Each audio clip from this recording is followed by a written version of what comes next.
He also said to his disciples, "There was a certain rich man who had a manager.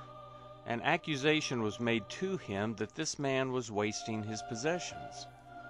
He called him and said to him, 'What is this that I hear about you? Give an accounting of your management, for you can no longer be manager.' The manager said within himself, 'What will I do, seeing that my Lord is taking away the management position from me? I don't have strength to dig. I'm ashamed to beg. I know what I will do, so that when I am removed from management, they may receive me into their houses.' Calling each one of his Lord's debtors to him, he said to the first, 'How much do you owe to my Lord?' He said, 100 batos of oil. He said to him, 'Take your bill, and sit down quickly, and write 50.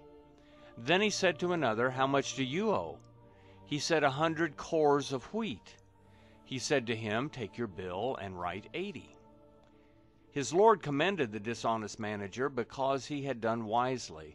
For the children of this world are, in their own generation, wiser than the children of light.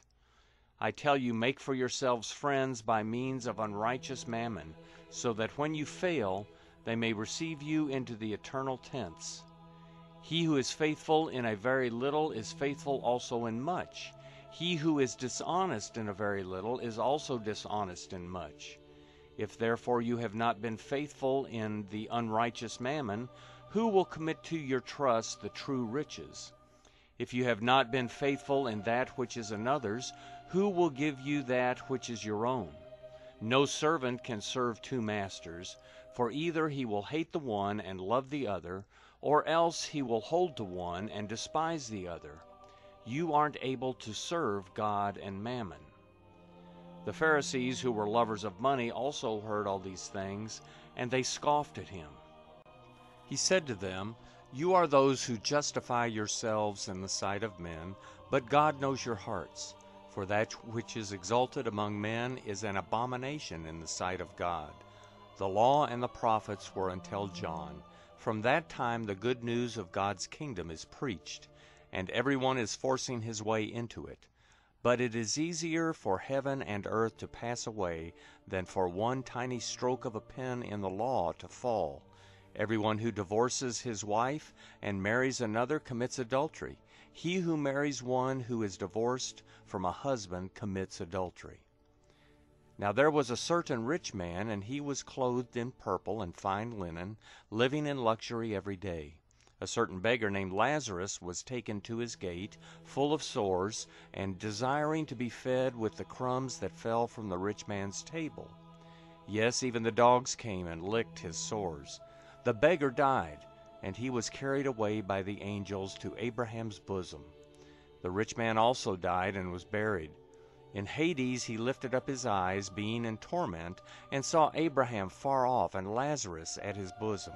He cried and said, "Father Abraham, have mercy on me, and send Lazarus, that he may dip the tip of his finger in water and cool my tongue, for I am in anguish in this flame."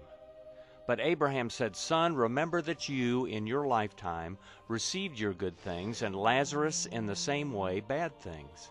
But here he is now comforted, and you are in anguish. Besides all this, between us and you there is a great gulf fixed, that those who want to pass from here to you are not able, and that no one may cross over from there to us." He said, "I ask you, therefore, Father, that you would send him to my father's house, for I have 5 brothers, that he may testify to them, so they won't also come into this place of torment." But Abraham said to him, "They have Moses and the prophets, let them listen to them." He said, "No, Father Abraham, but if one goes to them from the dead, they will repent." He said to him, "If they don't listen to Moses and the prophets, neither will they be persuaded if one rises from the dead."